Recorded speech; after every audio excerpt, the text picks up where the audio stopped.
Hello and welcome to a very special event. My name is Richard Bass and I coordinate the PALS program. PALS stands for Planning Ahead for LGBT Seniors. That's seniors in the broadest sense because we're all senior to somebody. And we are a volunteer community service to encourage people to plan ahead before a health crisis.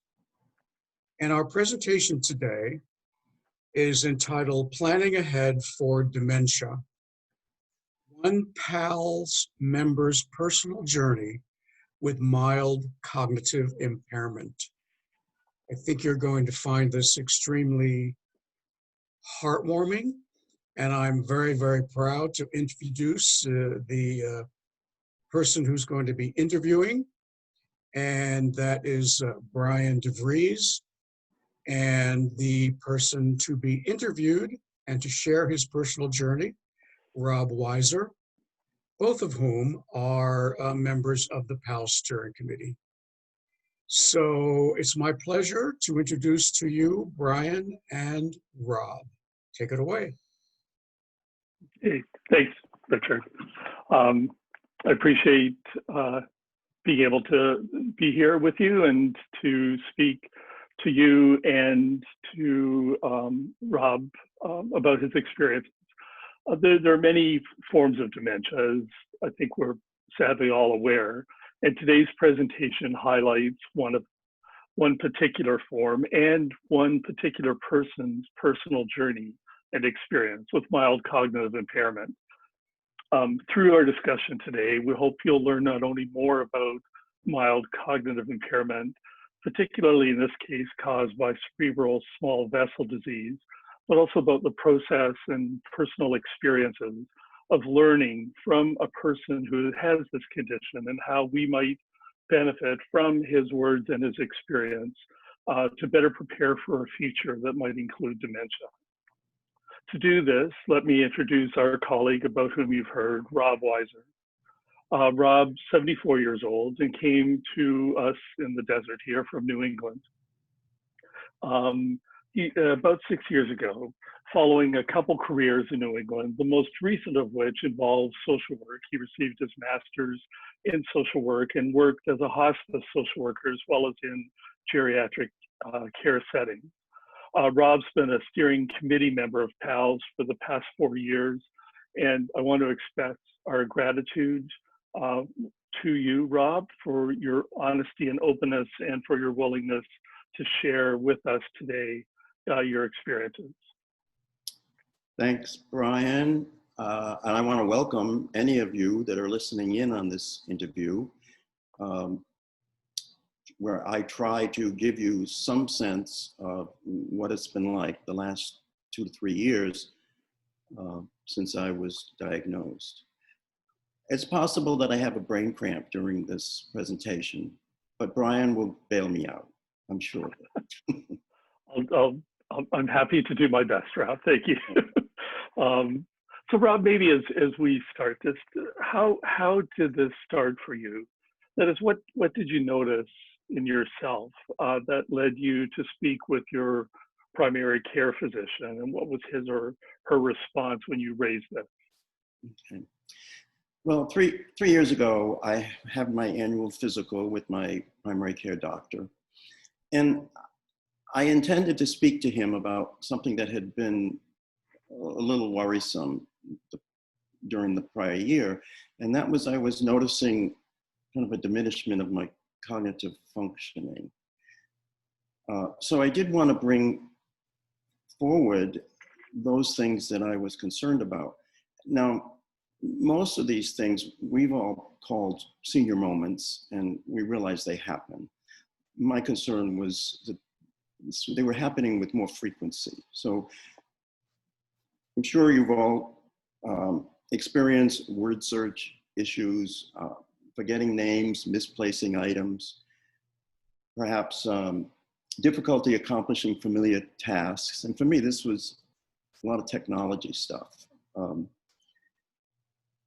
And I was having a lot of difficulty comprehending the audio and the visual on TV, so that I always have to have closed captioning. I didn't know what was happening then. Now I realize that I couldn't keep up with it. It was a processing speed issue. So after laying out this to the doctor, now if I exasperated my doctor, he always responded this way, so forgive me. He liked to play Mary Richards. He says, "Oh, Rob, you're just getting older." Well, that really wasn't beneficial, but I said, okay, if he feels that I'm in the normal range, then we'll go with it. But over the following year, I had one episode where I was on my way to Ruth Hardy Park for my flagging practice. And about halfway there, all of a sudden, nothing around me looked familiar. Not the road that I was on, not the buildings. It was like I was in a different town.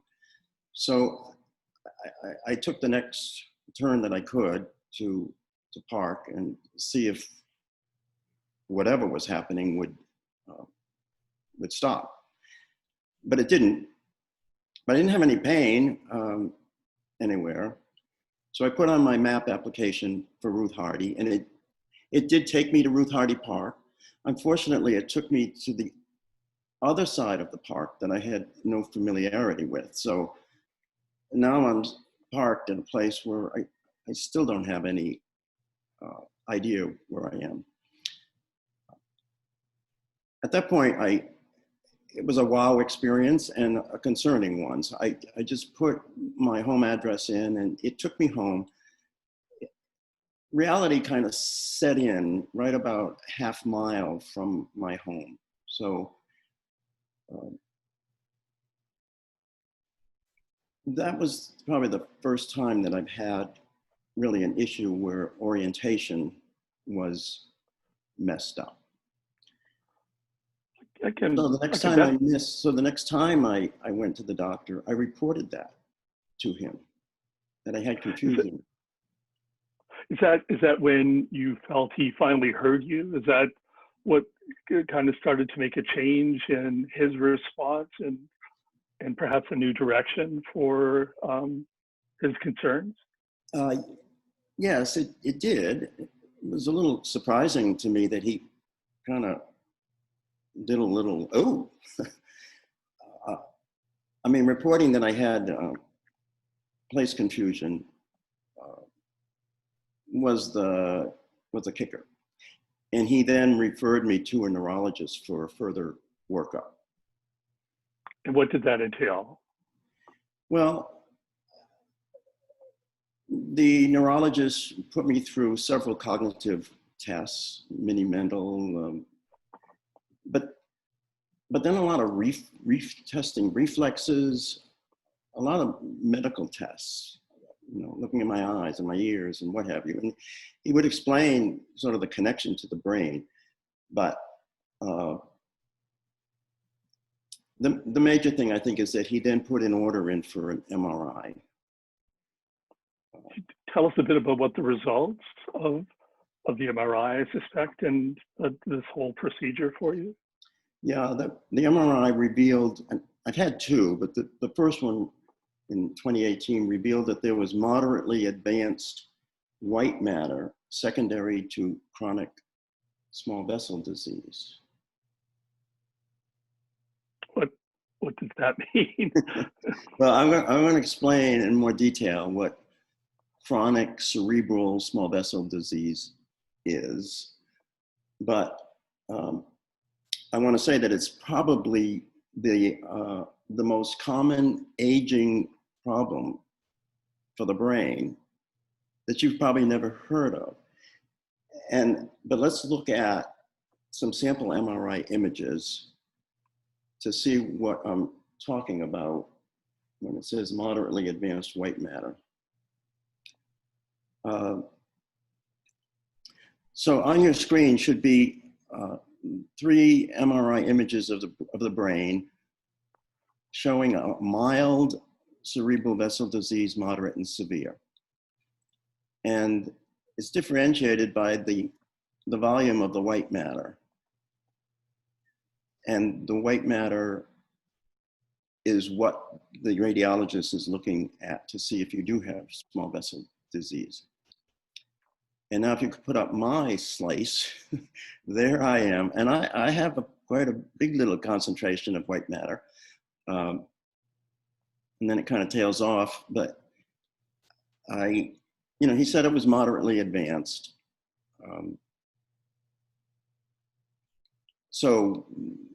But again, the white matter is the damaged part of the brain. How was that conversation for you, Rob? What I can imagine if I put myself in your positions, I would be frightened, sort of concerned, scared. I think, how did you feel? What was that conversation like? Yeah, when he said, Rob, you've got early vascular dementia, and I'm going to give you a diagnosis of mild cognitive impairment, I didn't go into shock. I knew I hadn't been my intelligent and clever self for a couple of years anyway. And, knowing is better than not knowing. I was grateful that I didn't have a brain tumor. I was grateful that I didn't have obvious signs of Alzheimer's perched and ready to grab me. And right or wrong, I pushed the symptoms of this diagnosis way out into the future, 10 or 15 years before I'll really be so incapacitated that it'll be a problem. Right or wrong, I didn't know. But I've had kind of a cavalier attitude about my own aging, dying, and death. I think that may have come from working over a decade with hospice patients, where I served like about 500 dying patients and their family. And then I did do some teaching of death and dying to retirees in Boston. And I've read a truckload of books. There was 8 years that I never read a novel. All I was reading was death and dying. So I think that brought me to a place where I really accepted that death is a very natural part of life. Just another milestone, albeit the last one. But it wasn't something that would put me into shock if someone said, you don't have much time. So my first reaction was, well, it is what it is. That's what getting older is all about. And so acceptance reigned. And I went about my life, not giving it too much thought. And then I started thinking about the experiences of my aunt and my mother-in-law when they were in their moderate and advanced stage of dementia. And at that point, I did develop some emotional anguish. I was worried about, am I going to be a burden to my friends or to my family? Is memory care going to wipe me out financially? I expect it will. At some point, might I become a completely different person where my essence is gone to be replaced by, who knows? I certainly won't know. And then the thought of potentially being bedbound for a lot of years was disquieting. And then I was asking myself, how long will I be able to live alone here in the Palm Springs area? So I had to abandon my laissez-faire approach to the diagnosis and really get into some focused thinking and doing about how to manage and prepare for what might come.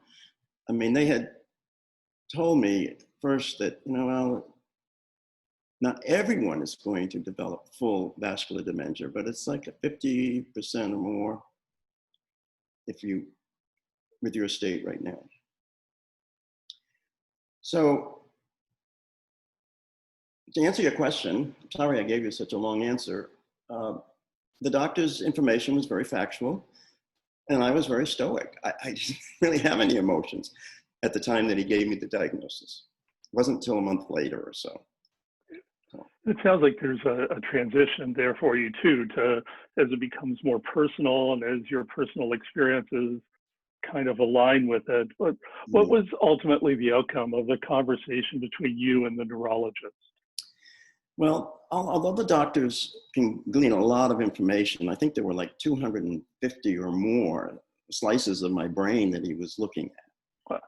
There's a lot of information that he can get, but that still doesn't give him the information that he wanted, and that is how the brain is working and how parts of the brain that may have been compromised are.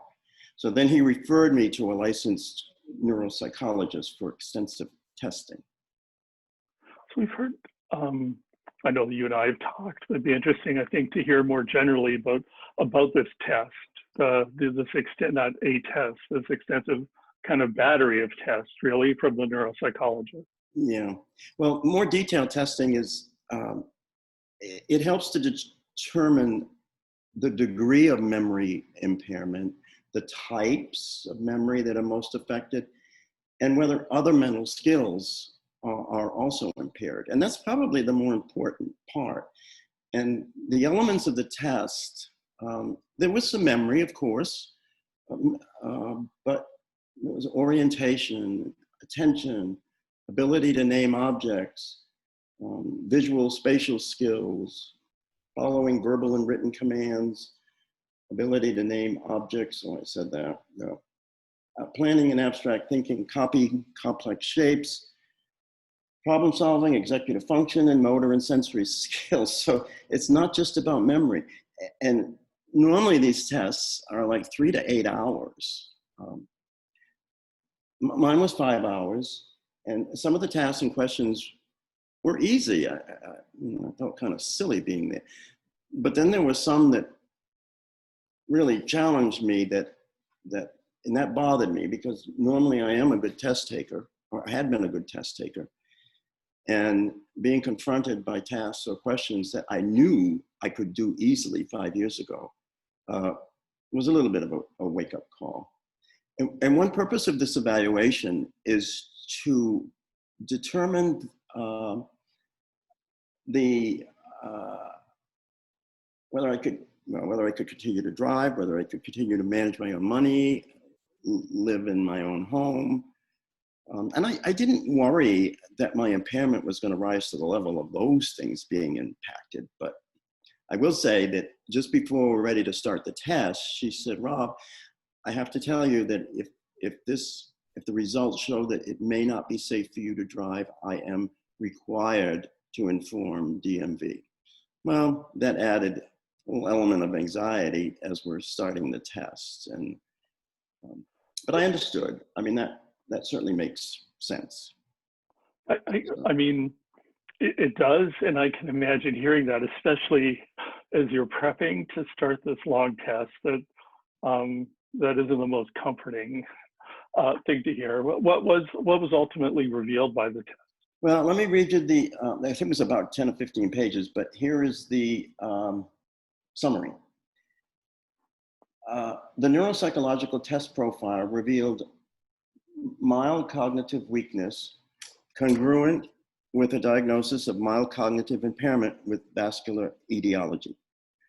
Mild lateralizing signs were noted implicating relative weakness of the right cerebral cortex, meaning another part of the brain was taking over in an attempt to compensate for damage to the right cerebral cortex.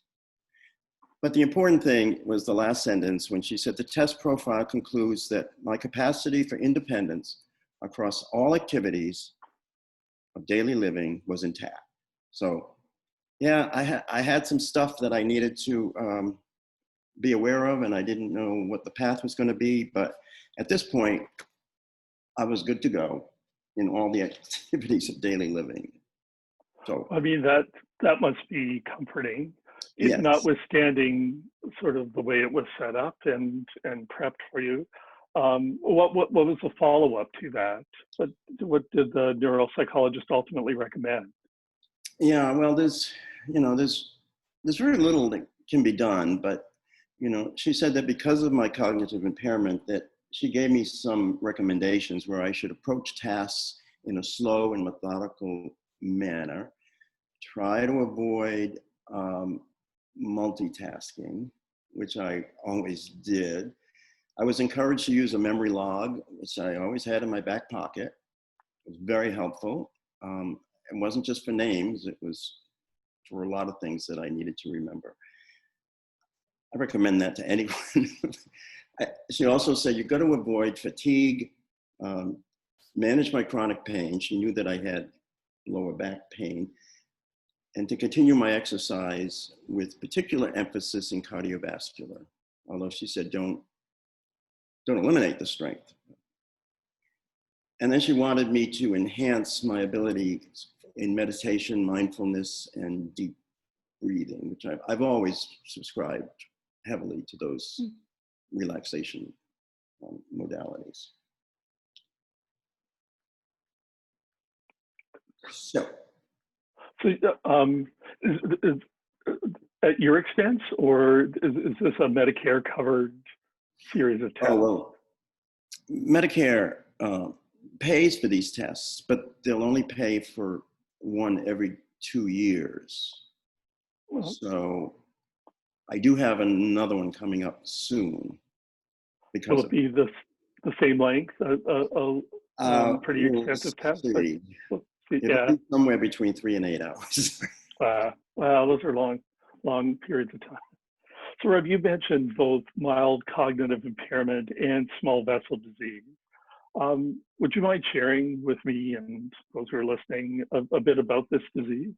Oh, sure. But I realize I'm not a medical practitioner, so the information that I'm giving, I got from my medical team or from research that I did after I got the diagnosis. Stuff that we tend to do, What is it that I have?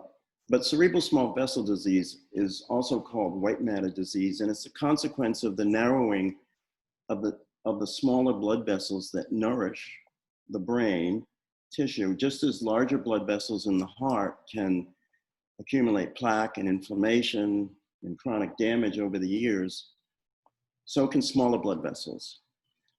And when they're blocked, it starves the brain cells of oxygen.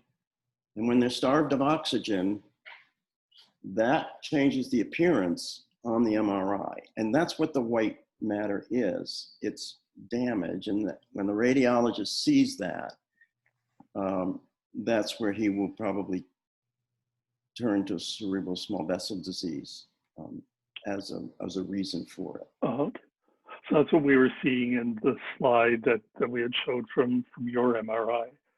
What are some of the signs or symptoms of cerebral small vessel disease? Okay. Well, the severity of the symptoms, as you would expect, is directly related to whether it's a mild, moderate, or severe. Now, I want you to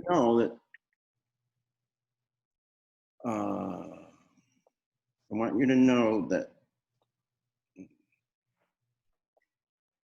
everyone probably who is watching this has got some small vessel disease. It's common in aging adults. And there was a study of 60 to 90-year-olds, and 95% of them showed evidence of white matter on the MRIs. But most older people are asymptomatic, and especially if it's mild, and it's called silent SVD. But when SVD is moderate or severe, there can be many problems. And they include, as you would expect, cognitive impairments, and not just memory. That includes, thinking skills and processing speed. There is then a much higher risk for vascular dementia, a much higher risk for other kinds of dementia. I was surprised to learn that an awful lot of the patients that have Alzheimer's also have vascular dementia. And that's called mixed dementia. Another symptom is problems with gait, balance, walking. White matter lesions have been associated with mobility problems in many, many studies. This was a surprise to me when my neurologist said that that's one of the symptoms, because I called myself Stumbelina. I guess it was good to know why I was stumbling, but it is one of the symptoms that it's difficult to compensate for. There's a twofold increase in strokes for those who have moderate or advanced SVD, and a higher risk of depression. A pretty extensive list of issues. Do they know what causes cerebral small vessel disease? Well, there's a lot of research going on. They certainly have clues, and certain risk factors for developing small vessel disease have been identified, and a lot of these symptoms overlap with those that you probably have heard that are risk factors for a stroke. And they include hypertension. My neurologist told me to take my blood pressure every day. I was perplexed by that at first because he knew that my blood pressure had been really rather good of late, a few years, 115 to 120 over 70. But anyway, I had been taking it every day, and during this pandemic, I noticed that it's just been rising.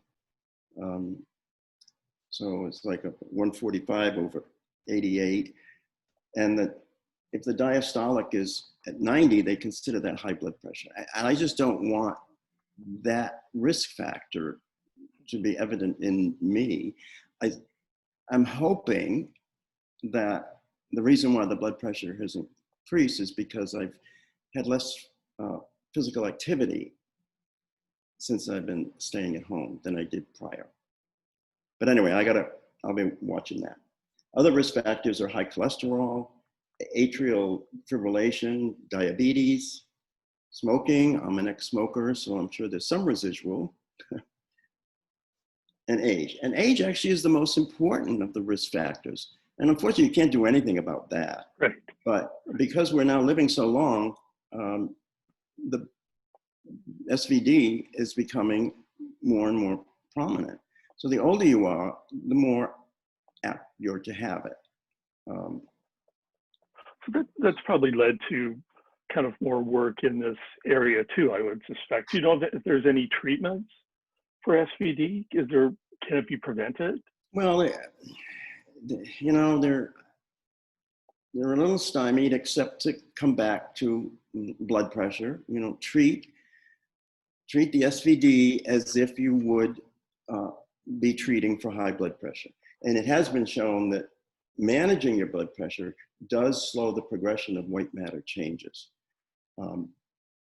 Now, beyond that, there's not really a lot, except my neurologist said exercise, exercise, exercise, and more exercise of the body than of the brain. But in any case, I recently watched a 12-part series called Awakening from Alzheimer's and Other Dementias, where 12 different doctors gave lectures on their approach to the treatment of Alzheimer's and other dementias. They're very non-traditional. I mean, they're all medical doctors, but they weren't using any prescription drugs. They contend that dementia can be pretty much prevented, they said, or rolled back some by studying lifestyle. No surprise, huh? And lifestyle, they were focusing on nutrition, sleep, and exercise. It was very fascinating. And I know they've had good results, but is it really a solution? I know not.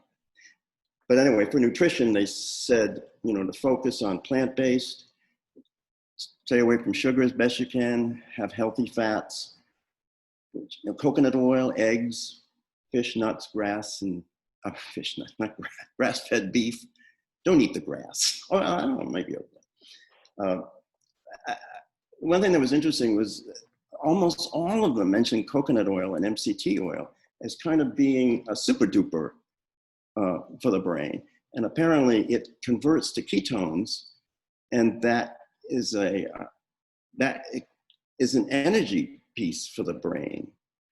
So not only am I cooking with coconut oil now, I'm taking 2 tablespoons of coconut oil in the morning.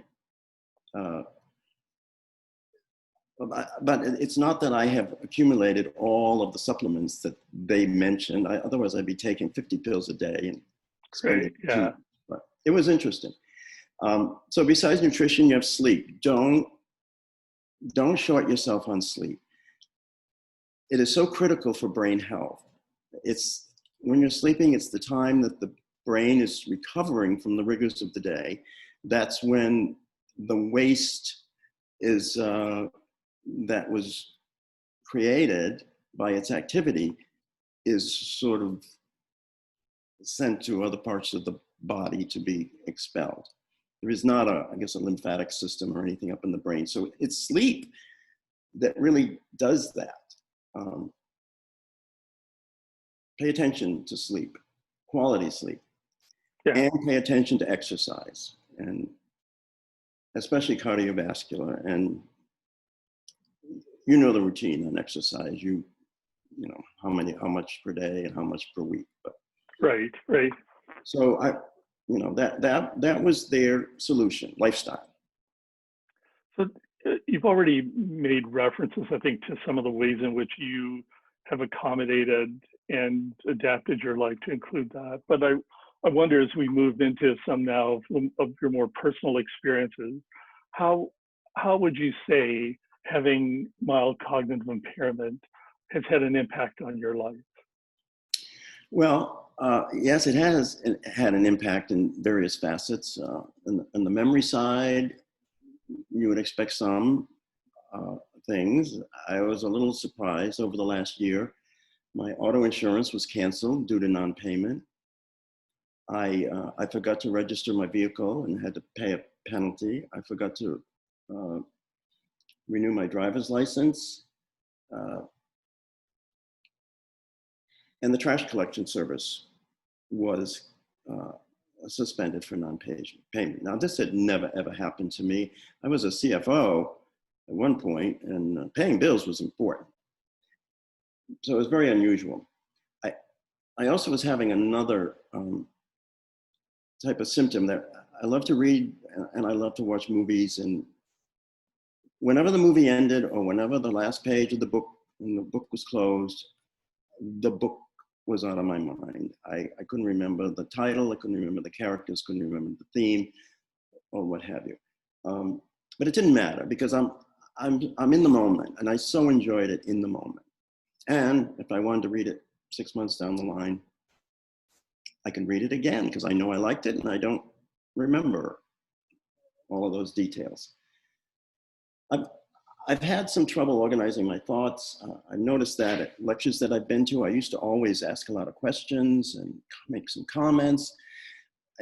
When I try that now, I just go blank unless I've written down the question. So I am just a listener now.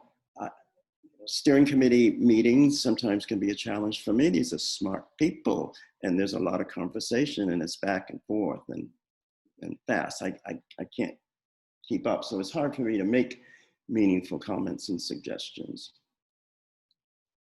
Difficulty with familiar tasks. About 6-7 months ago, I went to Staples just to have 10 sheets of paper made into double-sided. And I just got so confused by the pictures and the instructions. But damn, I was gonna get it. And I didn't give up. And I did a lot of trial and error. 40 minutes of trial and error, $20. I finally had to ask for help. It took 40 seconds to do and cost $3. So that was alarming to me. I had a few weeks ago, sometimes I go into a brain fog, and I was trying to use the turn signal, and I grabbed for the windshield wiper thingamajig, whatever you call it. And even though the windshield wiper was going, I'm thinking that my blinker light is on. And so I made my left turn, turned off the windshield wiper. And then that brain fog kind of lasted for about 10 minutes. So anytime I was going to turn, I went for the windshield wiper lever. I felt stupid on that, but they don't happen a lot, but when they do, I don't do things correctly, and I'm not aware that I'm not doing them correctly. I had a trip back east last year for my grandson's graduation from high school. And boy, I had troubles. I had trouble doing the kiosk and getting my boarding pass, so I needed help for that. I couldn't open the overhead bin. I couldn't get my tray out of the arm of my seat. Another passenger helped me for that. And I always try to sit in the exit row because my legs are so long. And I've always read and understood those safety cards, but it just didn't make any sense to me on this trip. And I didn't tell them because I didn't want to be changed. I didn't want the seat to be changed. So I now have some reticence of flying alone, and that's an impact. I think that'll diminish, but you say, well, what impact has it had? Well, there's a big impact. If I can't fly alone, it could be that could stymie me. I haven't had an awful lot of place confusion, and certainly none as bad as the Ruth Hardy one, but a few smaller ones that last about 2 or 3 minutes. But I'm always safe. I always can turn, go down another street, and just wait a couple minutes, and then everything kind of comes back. I did have difficulty finding my parked car. I know everybody has trouble finding a parked car every once in a while, but this was at the gym, and visually I was looking at every single car, and I still could not find my car. And the only solution I had, because I was kind of desperate, I was trying to get to a doctor's appointment, was to go and touch every car that I went by. And when I touched my car, I knew I was there, but I don't know why. Visually, I could not pick my car out. I had to touch it and really focus on it.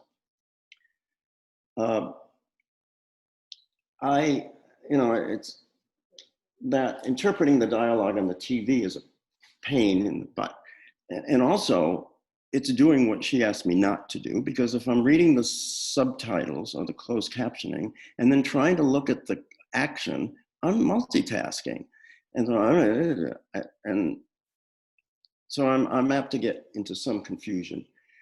There's been a few, as far as confusion, there's been a few perception problems, and that's usually when I'm parking the car, and it's usually in the right front quadrant. And I misjudge it. Not all the time, but too much of the time. And I've had 3 fender benders.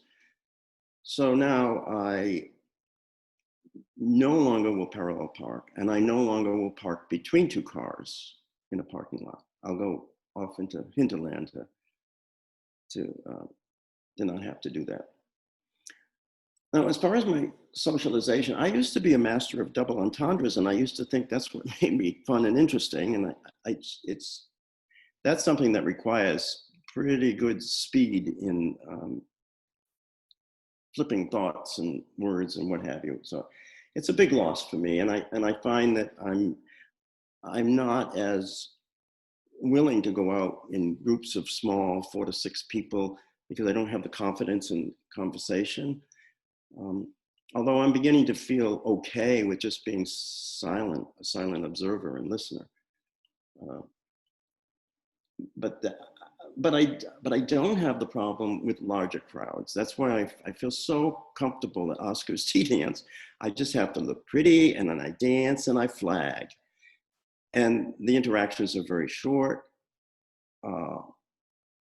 not very meaningful. If I forget their name, I just say, hey, handsome, hey, beautiful, and then how are you? And then, so I feel very comfortable there. I have a great time, and it is good cardio for me. The stumbling is frequent. I do have a personal trainer for balance, and I do use a hiking stick if I'm feeling particularly fragile that day, or if I'm going to be on places that don't have a terrain that's kind of flat. But I'd say that in the last 4 months, the most intense impact has been my struggle and work with end-of-life planning with a dementia diagnosis. That's consumed a lot of time for me lately. Hopefully we'll be able to talk a bit more about that, Rob. But just over the sad long list of ways in which this has had a real personal effect, what troubles you the most, do you think? Where are you struggling the most? I think the stumbling frightens me, because I keep this area of the country is it's all tile. I don't want to fall on my head or my hip. So that, and not being able to perform familiar tasks, that's particularly frustrating. And then, as I said, the end-of-life planning has been incredibly intense and concerning. Yeah. So you've been able to adapt to these you have mentioned. How have you adapted to like the stumbling, for example? As I said, I can adapt better for memory issues, but stumbling, I walk a lot slower. I look like an old man now when I walk, and I have to really concentrate on my steps. I'm not a very good conversationalist when I'm walking, and I do have the hiking stick. Familiar tasks, I just ask myself, how important is it? And if I come to the conclusion that it's not really that important, that there's another alternative, then I'm satisfied. And like if I'm struggling to open a champagne bottle, confused by what do I twist, then I'll have a beer instead, and that's okay. As far as the end of life, Compassion and Choices, that website, I think it's compassionandchoices.org. That has been a godsend, and that has really helped me to navigate through what one has to think about when one has got potential full dementia diagnosis for end of life. Can we talk more about that? I bet those listening would be particularly interested in that as well too. How have you been able to adapt your end of life considerations, plans, thinking while living with dementia? Yeah. Okay. Well, I'll give you what I've gone through. Could we look at the stages of dementia first?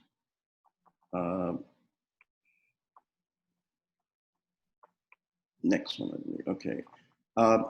Those are the 7 stages of dementia. I'm at stage 3 or maybe stage 4. I don't know. But where I'm mostly worried about is as we get to 5, 6, and 7, moderately severe mental decline. Life expectancy at that point is 4 to 6 years. Severe mental decline, life expectancy of 2, 3 years. And then severe dementia, where you're bedbound, life expectancy a year or less. So it's stages 5, 6, and 7 that I was kind of focusing on as far as what kinds of documents and what do they have to say for me to have what I want if I happen to be in those stages. So if one is potentially, you can remove that when you want, but if one is potentially on the path to full dementia, the regular advance directive is very incomplete. Now, we all know that you can add wishes, you can put your own words in there, but it's really quite difficult to describe with clarity and completeness when you're trying to put your wishes when you're an incompetent person. So on the Compassion and Choices website, there is a wonderful tool. It's called Dementia Values and Priorities Tool. And I use that to kind of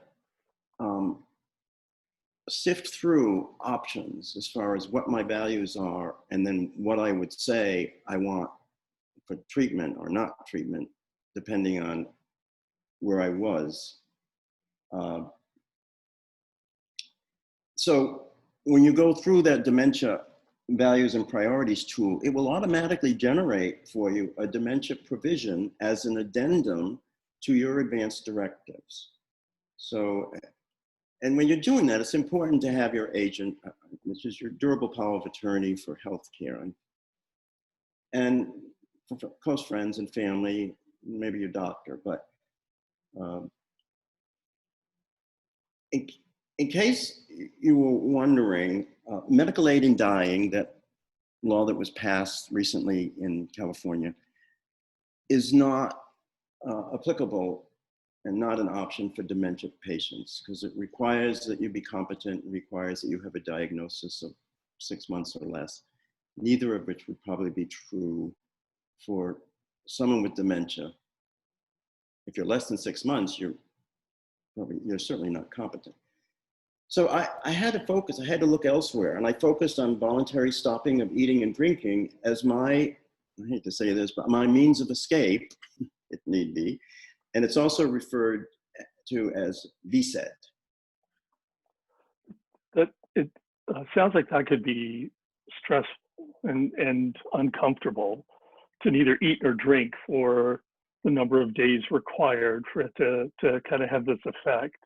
Did you see this in your hospice experience, and what was your, how did you receive this? How did you think about this? I didn't have a lot, but I had about a half dozen patients that chose voluntary stopping of eating and drinking to hasten their death. I didn't have any experience with those that were incompetent, with those that were demented. However, I got to experience the process. It took about 7 to 10 days. You have to, please, have hospice involved. They will keep you comfortable. You're not going to starve to death. You're going to die of dehydration. But they are able to keep you comfortable. And if for some reason you've got an anomaly going on with you, they always have the option for palliative sedation. That's where they would kind of put you to sleep until you pass. But you know, a lot of people just can't even fathom the thought. I'm just telling you my real life experience with it, observing, is it's okay with me. It's really okay. I'm a strong proponent of VSED. And since my diagnosis of MCI, it's a more compelling and probable strategy for me if I develop moderate or severe dementia. But my wishes for VSED, they need to be written in a lot of detail. And I'm also kind of doing a script now of where I'm going to be videoed.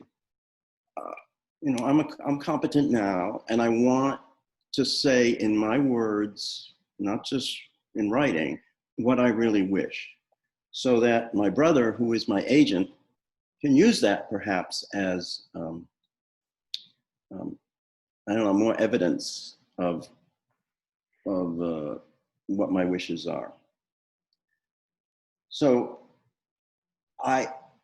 it's going to be controversial, and it's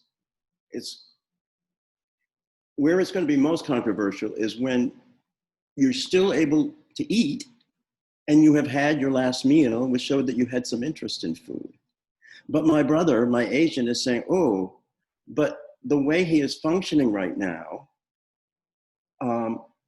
he would need to tell the administrator, don't feed him anymore. That's going to be hard for them to do. I mean, if I wasn't able to eat, that would be one thing. But so that's why it's kind of controversial.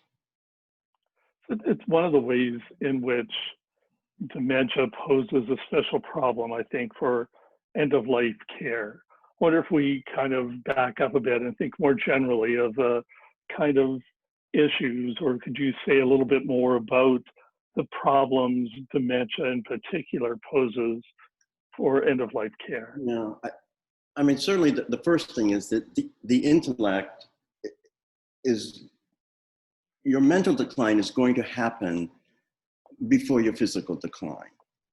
And that's very different than any other chronic disease. And so how are you going to control your end of life if you're not competent? And because your mind goes before your body may look very vibrant. And it's a lot more difficult to withhold treatment to someone who looks vibrant, but severely demented, compared to someone who's very frail, who can just say, no, I don't want that. See, there's a lot of health professionals, sometimes they just focus on the body rather than the brain, rather than taking them as they both matter. So I think that the concept of natural death is important for dementia, because other chronic illnesses, as they advance and get closer to death, death is looking like a natural end. The body is frequently wasting away. Dementia patients, on the other hand, may not be able to function at all anymore, and yet still, because they're well in their body, it doesn't look natural that death could be close. And so it can confuse the caregivers, and I'll talk a little bit about what we can do as far as explaining in more detail natural death and getting what we want. But for me, the years-long decline in moderate to severe dementia, it just would be intolerable for me, just intolerable. I can understand. So what can be done under such circumstances? Maybe specifically, what are you planning to do? Well, I've made some changes to my advance directives, and I'll tell you what they are. I still want to do some refinement there, but I want to emphasize that the changes to my advance directive that I made for the possibility of dementia are based on my values. They may not be appropriate for you. In fact, some of you may even be offended by what my wishes are. So that's why it's important to go through that compassion and choices tool. One of the things that I sort of will make sure that my brother is aware, that if I do have to go into a long-term care facility, that they will know what my wishes are up front. And if they're not willing to affirm that they will comply with those wishes, then my brother is to find another place. So let me give you some examples. Um, there's a general paragraph that I have in the beginning. It says, under the conditions of advanced dementia, including my inability to communicate rationally with loved ones or caregivers, and or my physical dependence on others for all aspects of bodily care, continuing life would have no value for me. In those conditions, and if my condition is unlikely to improve, I would want to die peacefully and as quickly as legally possible to avoid a drawn-out, prolonged dying that would cause unnecessary suffering. Then I go into a little more detail about what do I want at different stages. So if I'm moderately demented and I'm unable to dress myself, bathe, or toilet without assistance, I want my agent to discontinue routine medications, routine doctor visits, antibiotics for infections, and all life-prolonging interventions. And that's typical of what you would probably have in your advanced directive, a lot of you, if you had like a cancer or a heart condition. But what's different here is that the first sign of severe dementia, where I'm incontinent of stool, unable to walk alone, have speech limited to a few words a day, and not able to recognize my friends and immediate family.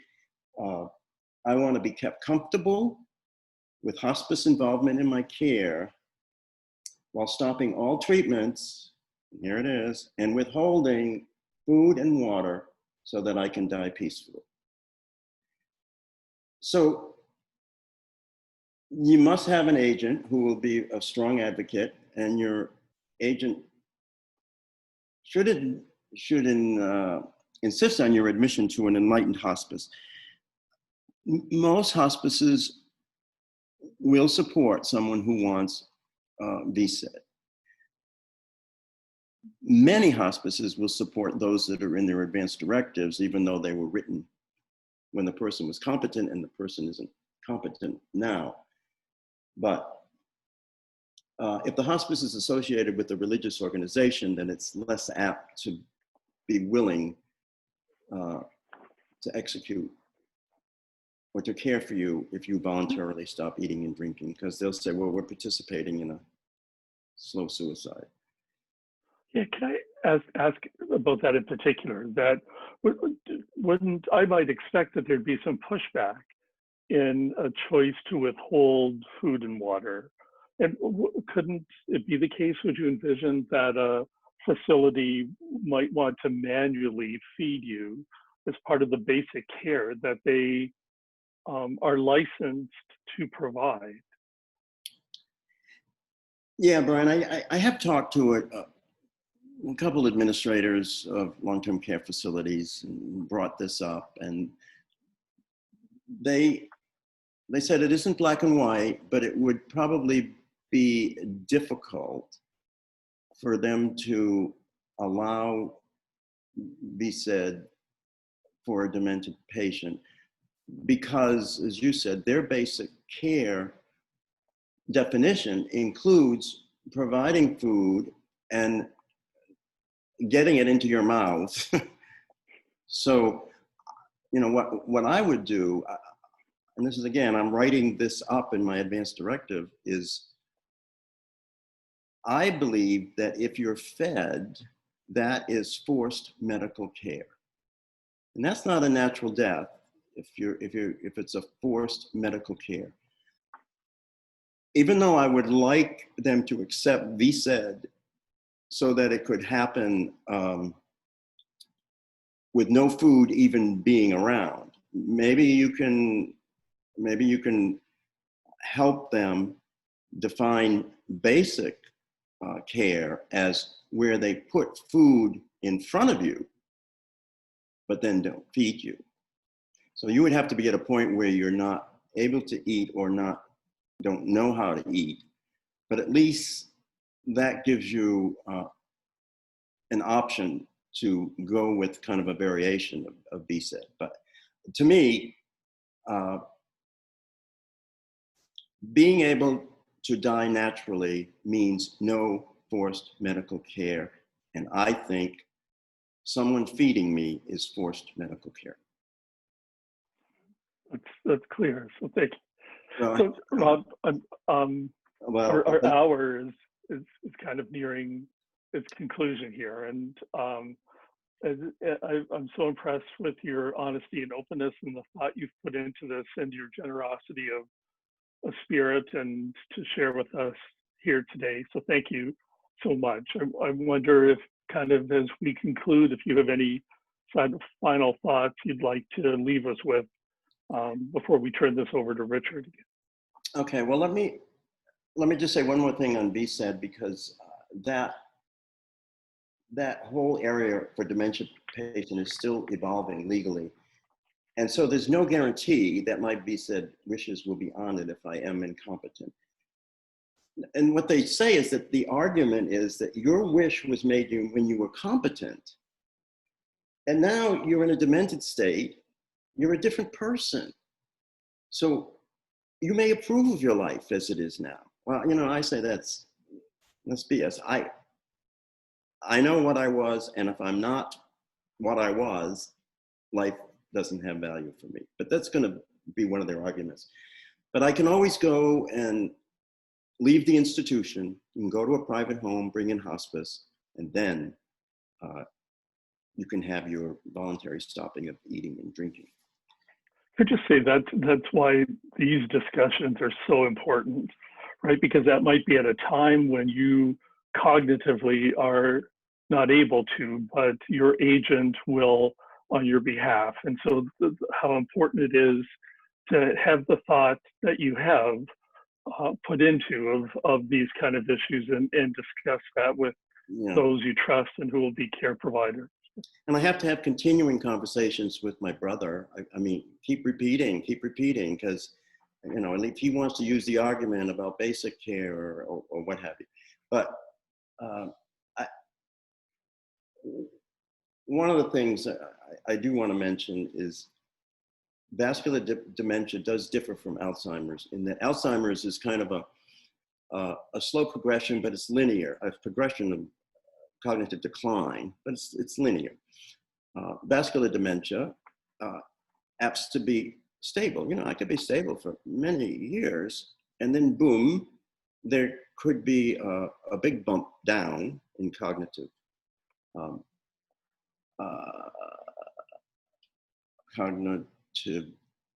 function, and because of a vascular event. So that's usually how it happens. So I'm hoping that I have a lot of years in sort of a stable state. And just one thing I'll say I'll just say a couple sentences. You know, I'm pretty stable now, and I have ways of compensating, and people can say, well, I don't see any change in you from the way you were 10 years ago. So you must be okay. And the lapses you're having are what all old people have. So, but you know, sometimes I feel invalidated if they're trying to, they may have denial. I mean, you know, I may have family members that don't want me to have this. And so they're going to behave and act and say as if it doesn't exist. But so anyway, I appreciate your listening to my journey to date. We'll see what the future brings. But I hope you're better informed about mild cognitive impairment and cerebral small vessel disease. The purpose was not to create worry, but to give you some insight on how to manage the journey if your loved one are faced with it. So thank you all. Thank you, Rob. We're really grateful for your sharing and your honesty and openness. Thanks very much. Richard? Hey, yeah, here I am. Wow, I think that we could go on for some time, Rob, with all the issues that you brought up. But if I can share my overwhelming takeaway from that is that you have given us such a precious window into viewing the world from your point of view through your eyes. And I've listened to you with an open heart, and I tell you with some tears in my eyes for compassion and empathy. And I can't help but think about my favorite birthday card. There are two stick figure women on the front, and one says to the other, it's a birthday card.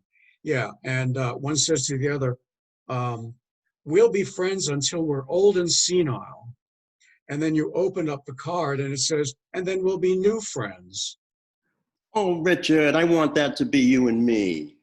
Well, it will be you and me, but you know what? The point is,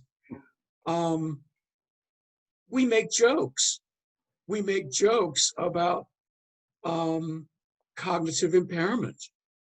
We don't make jokes about other diseases like, when's the last time you saw a birthday card about cancer? I don't think so. Right. But what you have provided is a way for us to be aware of how to talk to someone. And I think it deserves a lot more conversation.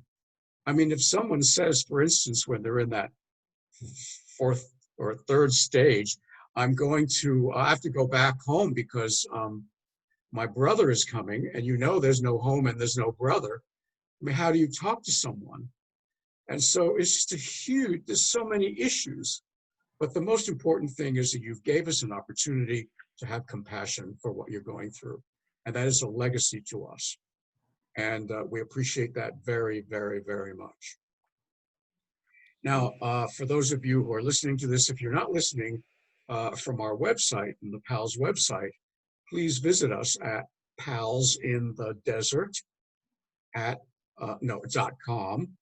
And if you want to email us or Rob or Brian, you can do that at our email address, palsindethedesert@gmail.com. And Rob, give us the name again of that website that's so helpful for you. It's compassionandchoices.org. Okay, so it's compassionandchoices.org. Yes. No spaces or anything. All right, great. Okay, anything else? Any last comments, or are we good to go? We're good to go. Thank you very, very much, both of you. I appreciate it. We all appreciate it. Thank you, Richard. Thank you, Rob. Thank you. Thanks, Brian. Bye. Bye-bye.